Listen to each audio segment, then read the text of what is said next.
I am sitting here watching something absolutely insane unfold in real time. On one screen, a president is holding press conferences declaring victory. On the other screen, soldiers in American uniforms are crouching on the ground, arms over their heads, praying the next missile does not land on top of them. Same war, same day, two completely different realities, and only one of them is being shown to you. What I am about to walk you through in the next few minutes is going to fundamentally change how you understand what is actually happening in the Persian Gulf right now, because the version being told by Washington, by the networks, by the Pentagon spokespeople, is not just incomplete. It is a fabrication built on the wreckage of a strategy that has already failed. This is not about sides. This is not about who you support. This is about the gap between what officials are saying and what the numbers, the casualties, the budget requests, and the battlefield evidence actually show. Stay with me, because this gets very dark very fast. If you are not subscribed to Global Conflict Watch yet, do it right now. Hit the bell, because what I am covering today is part of a series that is not stopping, and you need to be here for what comes next. Let us go back to where this began. February 28th, 2026. Before most of the world had finished its morning coffee, the United States and Israel launched a massive coordinated aerial campaign against Iran. The operation was named Epic Fury. B-2 bombers, carrier-based strike packages, precision munitions hitting nuclear sites, military infrastructure, government buildings, command centers. The stated goals, as President Trump outlined publicly, were clear: halt Iran's nuclear program, initiate regime change, and end the Islamic Republic's ability to project military power across the region. 3 days later, Trump declared the Iranian military was, in his word, practically extinct. That word extinct is going to matter a lot before this video is over, because while Washington celebrated, something else was happening, something that none of the major Western outlets broadcast in its entirety, something that has the generals in the Pentagon moving very carefully with very unsteady hands. Iran hit back, and it hit back harder than anyone in Washington publicly predicted. The first thing you need to understand, and this one is going to hit like a freight train. The Islamic Revolutionary Guard Corps, the IRGC, launched what multiple regional analysts are now calling the single most coordinated retaliatory strike package in the organization's history.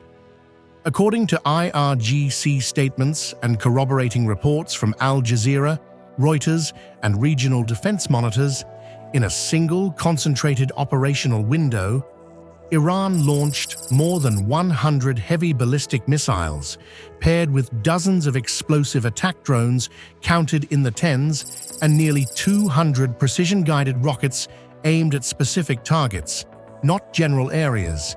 Specific targets across U.S. military positions and allied infrastructure throughout the Gulf region. 100 missiles, 200 rockets, swarms of drones. Stop. Read that again. That is not what a destroyed military does. That is not what an army in agony produces.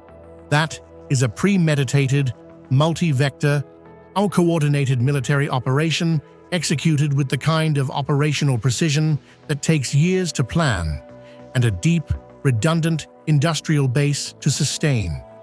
And the IRGC did not attack blindly. Intelligence analysts reviewing the strike patterns have noted something that should alarm every defense strategist watching this conflict. The IRGC did not lob missiles at open desert. It hit coordination nodes. It hit meeting points.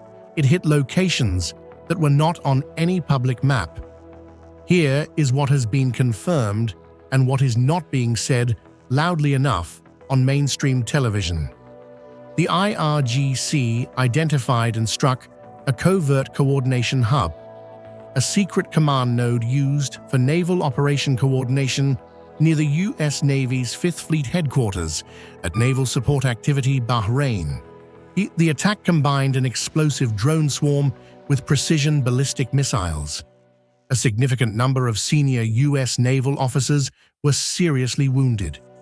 Several of them were medically evacuated, not to nearby military facilities, not to regional bases, but to hospitals in Panama, civilian hospitals in the Panamanian capital. Why Panama?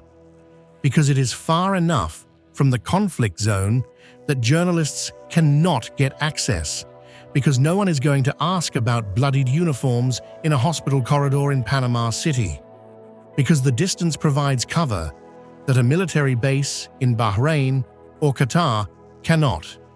That is not a logistical decision. That is an information management decision. And simultaneously, and this is what the IRGC's multi-axis doctrine looks like in practice, Iranian forces conducted a parallel strike against a covert site inside Bahrain's territory where approximately 80 US personnel were sheltering. 80 soldiers who believed they were invisible, who believed that operational secrecy was their shield. They had been found, located, and struck. Then came the UAE. According to the IRGC's own official communiqué, confirmed in large part by UAE defense monitoring reports tracked by Wikipedia's conflict documentation, which has been one of the more consistent aggregators of verified strike data in this conflict, Iranian forces struck a covert officer meeting site near Al-Minhad Air Base in Dubai, a meeting where approximately 200 personnel were gathered, including senior-ranking commanders. The IRGC reported at least 37 individuals eliminated in that single strike. Others were transported by ambulance to medical facilities. 37, not a rumor, not speculation, a number from an official military communiqué that no anchor on CNN led with, that no host built an entire segment around. Because that number, that single, specific, concrete number, destroys the narrative that has been constructed for public consumption over the past several weeks. As reported by Al Jazeera, the IRGC also struck aluminum industrial facilities in Bahrain and the UAE, claiming they were linked to US military supply chains. Alba Bahrain confirmed 2 employees were injured. Emirates Global Aluminium confirmed significant damage at one of its Abu Dhabi sites. These are not imaginary targets. The damage has been independently verified. The war that was declared finished is not finished. The second thing you need to understand, and this is the part the government did not see coming.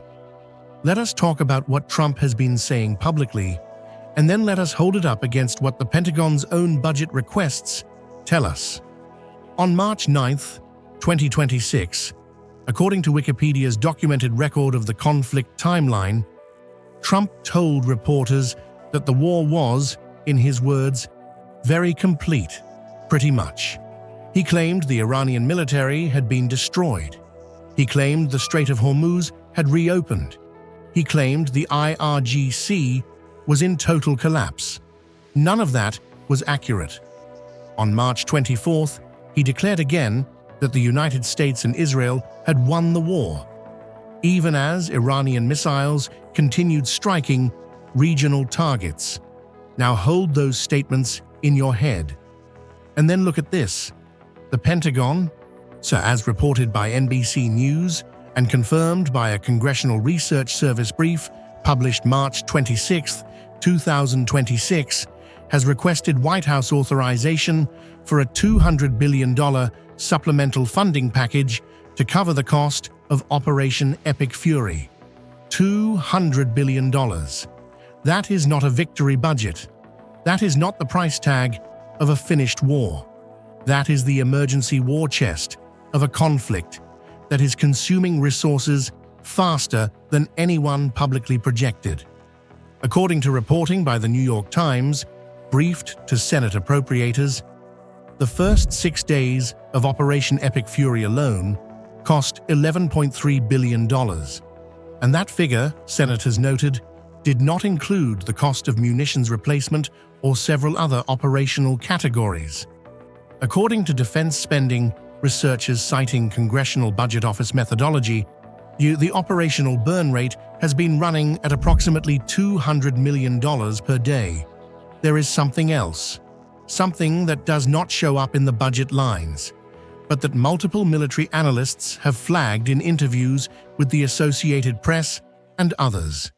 The US expended in the first week of this conflict a quantity of precision-guided munitions, air defense interceptors, and advanced cruise missiles that would have taken 3 years of domestic industrial production to accumulate.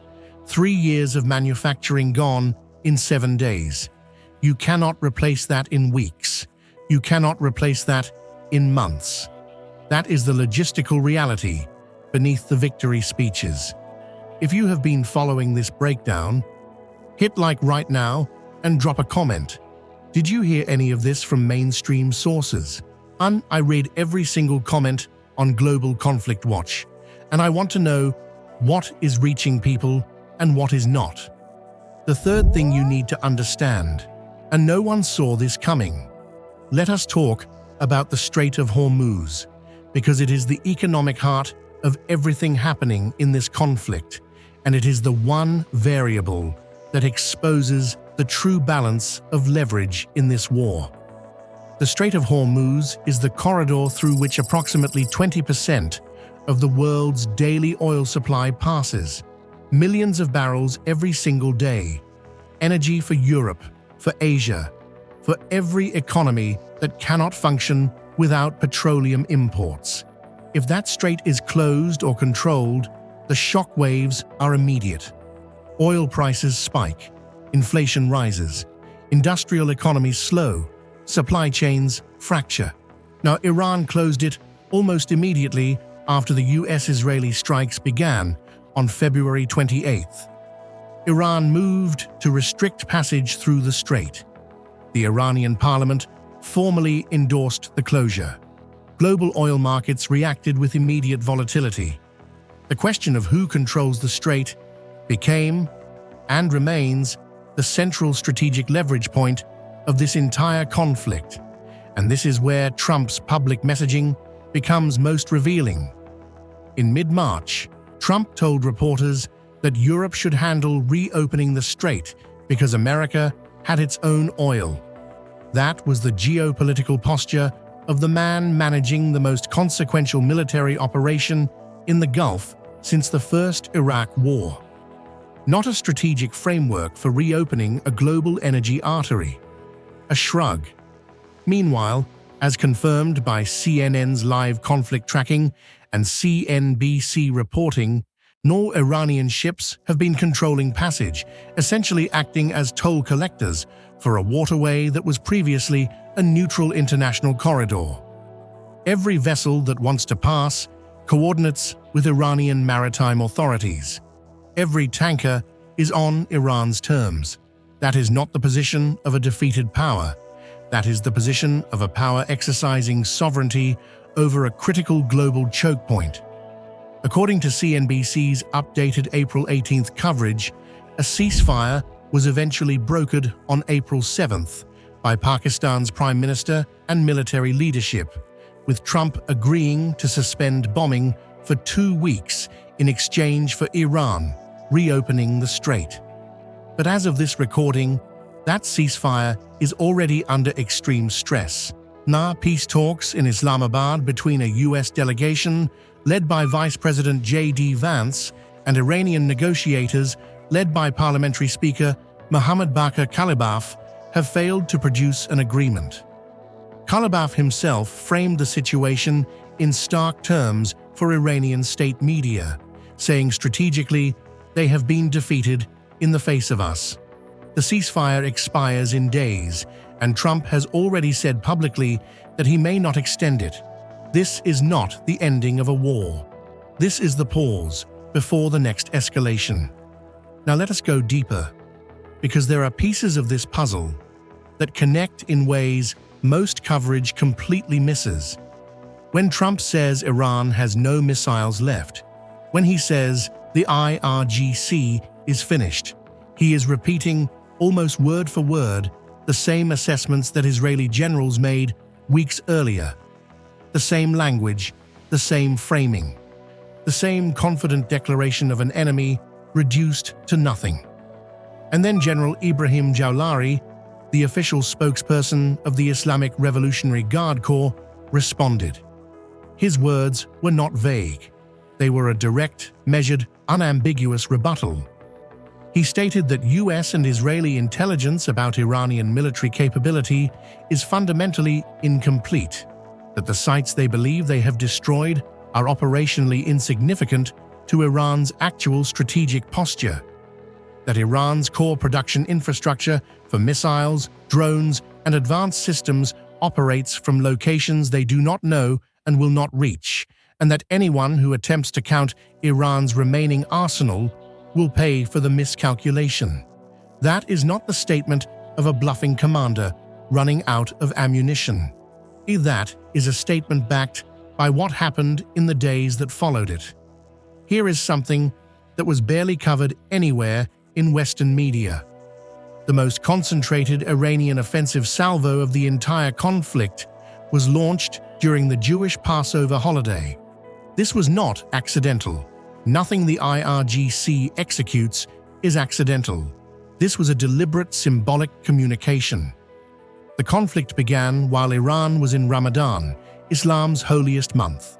Iran attacked anyway, because as the IRGC has repeatedly stated, war does not honor the religious calendar of your adversary.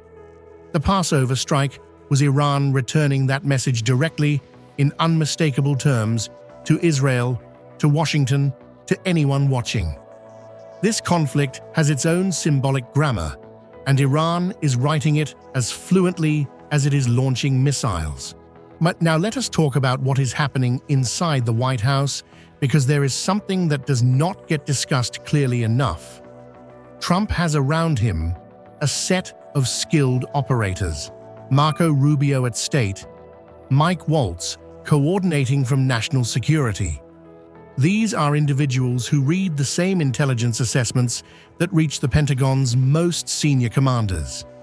They have access to the actual casualty figures, including ones that differ from the public death counts. As reported by The Intercept on April 8th, the Pentagon's official casualty count for Operation Epic Fury listed 13 deaths as of that date, but the report identified at least one verified case of a soldier whose death in Kuwait had been omitted from the official count. The real human cost of this war has been systematically undercounted for public presentation, but someone in the Situation Room knows the real numbers. Someone is reading the logistical reports on munitions depletion. Someone is looking at the $11.3 billion per 6 days burn rate and running the math on a $200 billion supplemental that, as Brown University cost of war research has noted, may ultimately balloon into the trillions once long-term veteran healthcare costs are calculated. The question is whether any of that is reaching the president in a form he is processing. Because on one side, you have the public statements. War won. Iran destroyed. Deal coming soon. And on the other side, you have the budget requests, the medevac flights to Panama, the Passover missile barrages, the Hormuz stranglehold that lasted weeks, and a ceasefire that barely survived 11 days before starting to unravel. There is also the question of what happened to Iran's internal power structure. The supreme leader, who had guided the Islamic Republic for over 3 decades, was killed on February 28, 2026, in the initial US-Israeli strikes. His son Mojtaba stepped into the leadership role in the middle of active warfare, during bombardment, during what should have been institutional collapse. The playbook said, Eliminate the head, and the body dies. Decapitate the command, and the system falls. It did not fall. The IRGC, which had been engineered over decades specifically to function as an independent, resilient military apparatus, absorbed the loss and kept operating. Its missile launches did not pause. Its strike coordination did not degrade. Its strategic planning did not collapse. Yeah, because the IRGC does not need a theologian to launch a ballistic missile. It has its own generals, its own engineers, its own doctrine, and that doctrine says, the war continues until the enemy accepts unconditional terms. Netanyahu calculated that killing Khamenei would break the system. Trump calculated that the combination of Israeli air power and American strategic bombing would break Iranian will within days. As the Associated Press noted in a March 11th analysis, the conflict had become at its core a contest of who can absorb more pain. And Iran, with 3,000 years of civilizational memory behind it, having survived Alexander's Greeks, Genghis Khan's Mongols, and 20th century proxy wars, has institutional memory of long pain that no Pentagon spreadsheet can quantify. This is not sentiment. This is strategic reality. Now let us make this concrete and talk about what it actually means for people watching this video. If you work in energy markets, in shipping, in any industry that touches the global petroleum supply chain, the Strait of Hormuz situation is not background noise. It is the most consequential variable in your industry right now. Iran deciding who passes and who does not, setting coordinated routing requirements for commercial vessels, essentially acting as gatekeeper for 20% of global seaborne oil, that changes pricing dynamics, insurance premiums, and delivery contracts in ways that will be felt in fuel costs from Berlin to Tokyo to Seoul. If you have retirement savings exposed to defense contractors, energy companies, or the broader market, you saw what happened when the ceasefire was announced on April 7th. According to CNBC, oil prices dropped as much as 16% in a single session on that news. You saw the volatility. You understand that this market is not being driven by fundamentals right now. It is being driven by a 2-week ceasefire that is already beginning to fracture, with Trump threatening to resume bombing if Iran does not meet terms. If you live in Israel, the images that are not making it onto primetime news broadcasts in your country include images from Ben Gurion Airport, which sustained missile damage in attacks. Major areas of Tel Aviv experienced disruption to basic utilities, including water infrastructure, in ways that the government has been carefully managing in terms of public information. The narrative of complete Israeli air superiority has been maintained at the cost of what is actually reaching the Israeli public about the real state of their infrastructure. And if you are an American taxpayer, $200 million per day. That is the burn rate of Operation Epic Fury. The first 6 days cost more than $11 billion. Speaker Mike Johnson has acknowledged that a massive supplemental funding request is, in his own words, inevitable. The Pentagon has already submitted the internal request for White House authorization on a $200 billion package. That money does not come from nowhere. It comes from the future. This is not distant geopolitics. This is already inside your economy. Subscribe to Global Conflict Watch and turn on notifications. It's because the ceasefire timeline expires in days, and the next 72 hours of this conflict will determine whether the escalation resumes or whether Islamabad produces something workable.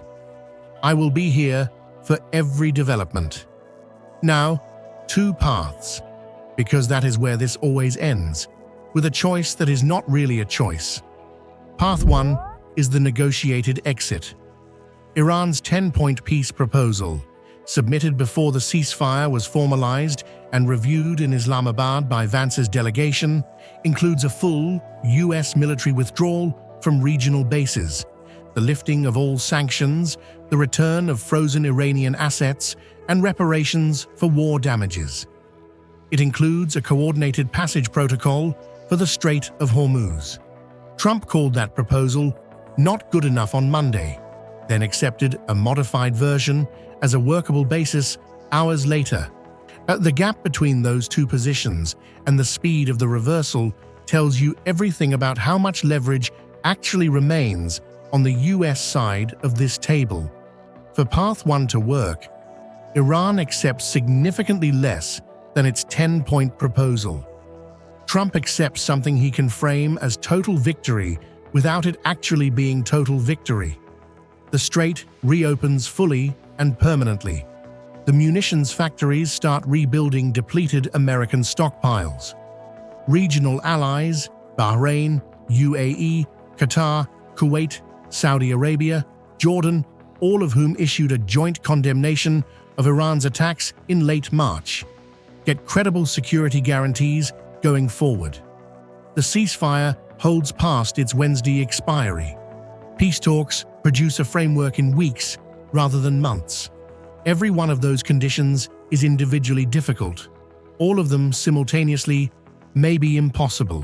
When Path 2 is the spiral. If the ceasefire expires without an extension, and Trump has been explicit that he may not extend it, the bombing resumes. Iran responds. Iran's stated position from its Supreme National Security Council is that nearly all of its war objectives have already been achieved strategically. That framing tells you that Iran believes it has more to gain from continued conflict than from a rushed deal. More missiles land. More assets in the Gulf are struck. Oil markets go back into shock. The $200 billion supplemental goes to Congress in an environment where Republicans are already battling through their legislative agenda. The spiral does not end quickly, and it does not end cleanly. There is a third variable that nobody is discussing publicly yet. I want to be careful about how I phrase this because the information is still forming. There is an actor in this conflict who has been largely silent over the past several weeks. An actor with its own missile systems, its own drone networks, its own deeply embedded regional infrastructure, its own long institutional memory of what it means to fight an asymmetric war. An actor that has watched every development of this conflict with intense precision and has been drawing very specific operational conclusions from what it has observed. That actor has not moved yet. When it does, and it will not be a small move. Watch this space. Subscribe to Global Conflict Watch because that development, when it arrives, will require a full dedicated breakdown of its own, and you need to be here when it drops. Just let me bring this to a close with what I think is the only honest summary of where we are. We are inside a war that was declared finished before it was finished.